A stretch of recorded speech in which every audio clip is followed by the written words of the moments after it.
assalamu alaikum on yeɓiyankoɓe Windere TV mi salmini on kala e kuuɓal en garti ɗo hannde émission meɗen Wulango Jamma arde jokkude toɓɓere men nde jewtanoɗen ko faate e ɗanngal e gonka galleji en mbino wonɓe galleji ɓe won hen padat tan ko haa ko neldete ara kono aha ganden kadi wonɓe ɗo ene galleji ko dariɓe darde lang machallah padata tan e ko neldete nana e jeereji nana e ndema nana e gaynaka nana e fofof gonɗo dow o so addi tawa kañum men wonko woni ɗon kadi an gonɗo dow o kadi wona nde jaaɗa nde tan puɗɗiɗa neldude saabu oɗon gandi hande caggal leydi no muusi wona neɗɗo yettima tan dañi ko neldi donc nde jaaɗa nde hoto yejjir ɓe ɗaccuɗa ɗon e galleji ɓe ko kañumen joguino donc noon ko gaddata ko kadi so tawi tan ko hen basa tan kadi ɗum ɗon ala no way saabu hande ujunnaje nogas sa neldi ɗum hande yimɓe fof ne gandi ujunnaje nogas diwata balɗe 5 e galle ɓesɗo yumma nan ɗon bamma nan ɗon miñen nan ɗon debbo ma nan ɗon ɓesgu ma nan ɗon e goɗɗum e goɗɗum donc noon jetten kadi wonɓe galleji ne daari tawa kippani tan grand place won finoɓe machallah ne daari nana e guerteji nana e waalo nana e fofof ina gadda an sa addi ujunnaje nogas ɗe tawata gawri ari ñebbe ari haako ari fof ari donc noon ujunnaje nogas ɗe ko ɗum wawata kadi yencinde kadi hade lewru mayde tawa anne kadi a wawi rendinde ko nelduɗa donc ha joni kono mbinoɗen ni tan wonɓe galleji tinnaki kono aha wonɓe galleji ne daari sahaji kadi aɗa yiya gonɗo caggal leydi so neldi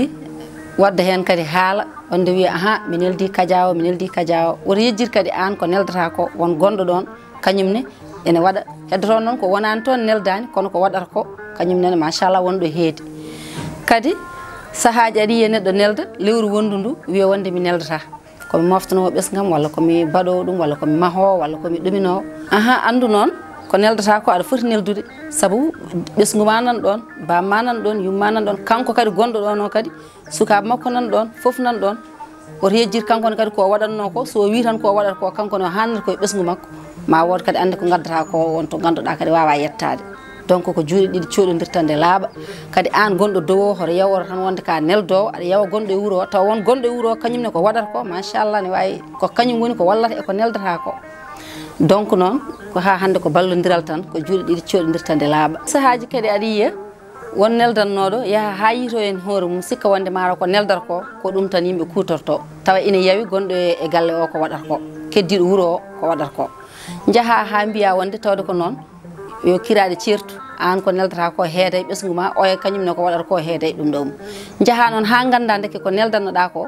jagganno ɗum ko keɗɗo e wuuro o kañumne wonko waɗanno tawa so ɗum ari ne yanta e ɗum ga donc noon ƴewtoɗen no fewi adda kadi hen saaha ha certugol kiraɗe ha waɗa histoire uji e galleji e fofof tawa noon ko juuɗe ɗiɗi ma coɗodira nde laaɓa sahaji kadi aɗa yiiya ɗo yimɓe ndendi tawa an goto baɗowo o cikka tan ko an tan jogui fofof tawa noon yimɓe renduɓe ɗon ɓe goto foof arsuka mum nani hen tawa rewna kadi koye junggo ma sahaji arsukaji ne keewa e galle tawa rewna koye junggo ma cikka an baɗowo o noon ko an tan woni ɗon tawa noon ma wod hen saaha no mbaɗɗa ha tampina wonɓe ɗon ɓe gummo ɗon jaaha walla wooda no mbaɗi gueɗe ma ɗe an en usto cikka mataw ko ɗum ɗo tawa ko arsukaji mon ndendina noon rewna e junggo ma ko yidde wiide bandiraɓe ɓe tan ɗanniɓe ɓe yo mbattu hakkillaji e wonɓe e galleji ɓe saabu kañumen nen sahaji wonto keedi an gonɗo dow o aɗa sikka wonde ko an jogui foof tawa kañumen hen sahaji wonko mbaɗata ga en nene ko jiyata ga tawa an gonɗo hono a famani degla gueɗe kewɗe tawa an gonɗo dow o a tinani ɗum noon bandiraɓe ko wiide tan ha hande en mbattodir hakkillaji wonɓe ɗo e wonɓe dow foof goto foof yo wattu hakkille hoore mum anda ko waɗata ko kadi ko fodde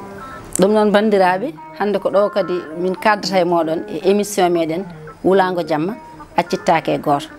ɗum noon bandiraɓe son jeeɓi vidéo ji ɗi mbaɗon like mbaɗon partagé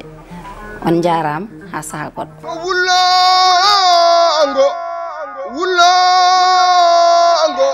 Wulango Jamma ko Wulango Jamma ina bone bawɗo ina bone kadi bawaɗo holyo